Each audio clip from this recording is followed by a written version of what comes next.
Chapter 3. The tavern was of the standard low-class Venusian pattern. A single huge room, under bare thatch, the wall half open with the reed shutters rolled up, the floor of split logs propped up on piling out of the mud. A long, low bar, little tables, mangy skins, and heaps of dubious cushions on the floor around them, and at one end the entertainers, 2 old men with a drum and a reed pipe, and a couple of sulky, tired-looking girls. The lame man led Stark to a table in the corner and sank down, calling for wine. His eyes, which were dark and haunted by long pain, burned with excitement. His hands shook. Before Stark had sat down, he had begun to talk, his words stumbling over themselves as though he could not get them out fast enough. "How is it there now? Has it changed any? Tell me how it is. The cities, the lights, the paved streets, the women, the sun. Oh, Lord, what I wouldn't give to see the sun again, and women with dark hair and their clothes on." He leaned forward, staring hungrily into Stark's face, as though he could see those things mirrored there. "For God's sake, talk to me! Talk to me in English, and tell me about Earth." "How long have you been here?" asked Stark. "I don't know. How do you reckon time on a world without a sun, without one damned little star to look at? 10 years, 100 years, how should I know? Forever. Tell me about Earth." Stark smiled wryly. "I haven't been there for a long time. The police were too ready with the welcoming committee. But the last time I saw it, it was just the same."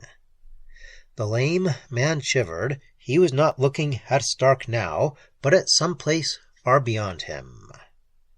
"Autumn woods," he said, "red and gold on the brown hills. Snow. I can remember how it felt to be cold. The air bit you when you breathed it, and the women wore high-heeled slippers. No big bare feet trumping in the mud, but little sharp heels tapping on clean pavement." Suddenly he glared at Stark, his eyes furious and bright with tears. "Why the hell did you have to come here and start me remembering? I'm Larrabee. I live in Shurun. I've been here forever, and I'll be here till I die. There isn't any Earth. It's gone. Just look up into the sky, and you'll know it's gone. There's nothing anywhere but clouds and Venus and mud." He sat still, shaking, turning his head from side to side. A man came with wine, put it down, and went away again. The tavern was very quiet. There was a wide space empty around the 2 Earthmen. Beyond that, people lay on the cushions, sipping the poppy wine and watching with a sort of furtive expectancy. Abruptly, Larrabee laughed, a harsh sound that held a certain honest mirth. "I don't know why I should get sentimental about Earth at this late date. Never thought much about it when I was there." Nevertheless, he kept his gaze averted, and when he picked up his cup, his hand trembled so that he spilled some of the wine. Stark was staring at him in unbelief. "Larrabee," he said, "you're Mike Larrabee. You're the man who got 500,000 credits out of the strong room of the Royal Venus." Larrabee nodded. "And got away with it right over the mountains of white cloud that they said couldn't be flown. And do you know where that 500,000 is now? At the bottom of the Red Sea, along with my ship and my crew out there in the Gulf. Lord knows why I lived." He shrugged. "Well, anyway, I was heading for Shurun when I crashed, and I got here. So why complain?" He drank again deeply, and Stark shook his head. "You've been here 9 years, then, by Earth time," he said. He had never met Larrabee, but he remembered the pictures of him that had flashed across space on police bands. Larrabee had been a young man then, dark and proud and handsome. Larrabee guessed his thought. "I've changed, haven't I?" Stark said lamely. "Everybody thought you were dead." Larrabee laughed. After that, for a moment, there was silence. Stark's ears were straining for any sound outside. There was none. He said abruptly, "What about this trap I'm in?" "I'll tell you one thing about it," said Larrabee. "There's no way out. I can't help you. I wouldn't if I could. Get that straight, but I can't anyway." "Thanks," said Stark sourly. "You can at least tell me what goes on." "Listen," said Larrabee. "I'm a cripple and an old man, and Shorun isn't the sweetest place in the solar system to live. But I do live. I have a wife, a slatternly wench, I'll admit, but good enough in her way. You'll notice some little dark-haired brats rolling in the mud. They're mine too. I have some skill at setting bones and such, and so I can get drunk for nothing as often as I will, which is often. Also, because of this bum leg, I'm perfectly safe. So don't ask me what goes on. I take great pains not to know."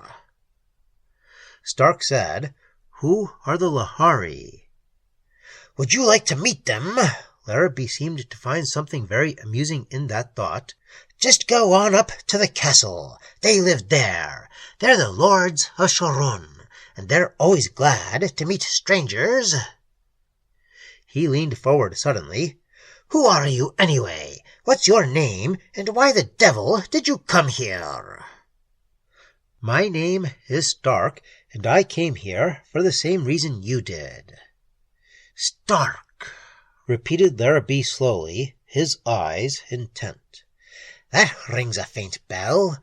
Seems to me I saw a wanted flash once, some idiot that had led a native revolt somewhere in the Jovian colonies, a big cold-eyed brute they referred to colorfully as the wild man from Mercury." He nodded, pleased with himself. "Wild man, hey? Well, Shorun will tame you down." "Perhaps," said Stark. His eyes shifted constantly, watching Larrabee, watching the doorway, and the dark veranda, and the people who drank but did not talk among themselves. "Speaking of strangers, one came here at the time of the last rains. He was a Venusian from up coast. A big young man. I used to know him. Perhaps he could help me." Larrabee snorted. By now he had drunk his own wine, and Stark's too. "Nobody can help you. As for your friend, I never saw him. I'm beginning to think I should never have seen you." Quite suddenly he caught up his stick and got with some difficulty to his feet. He did not look at Stark, but said harshly, "You better get out of here." Then he turned and limped unsteadily to the bar. Stark rose. He glanced after Larrabee, and again his nostrils twitched to the smell of fear. Then he went out of the tavern the way he had come in, through the front door. No one moved to stop him. Outside, the square was empty. It had begun to rain. Stark stood for a moment on the steps. He was angry and filled with a dangerous unease, the hair-trigger nervousness of a tiger that senses the beaters creeping toward him up the wind. He would almost have welcomed the sight of Malthor and the three young men, but there was nothing to fight but the silence and the rain.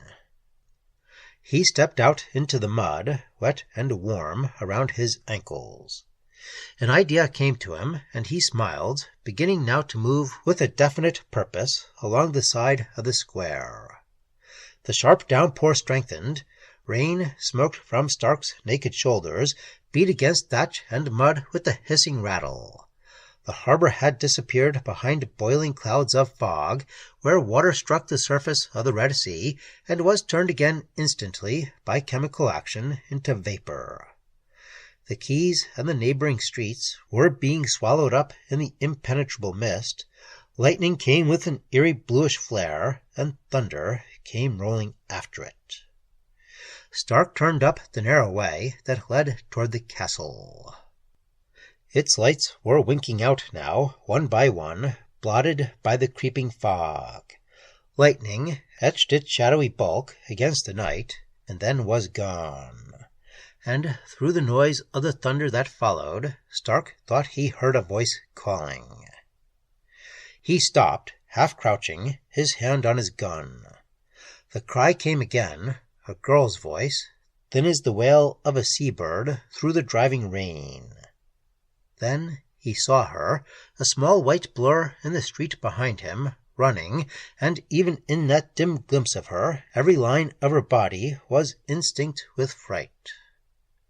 Stark set his back against the wall and waited. There did not seem to be anyone with her, though it was hard to tell in the darkness and the storm. She came up to him and stopped, just out of his reach, looking at him and away again with a painful irresoluteness. A bright flash showed her to him clearly. She was young, not long out of her childhood, and pretty in a stupid sort of way. Just now her mouth trembled on the edge of weeping, and her eyes were very large and scared.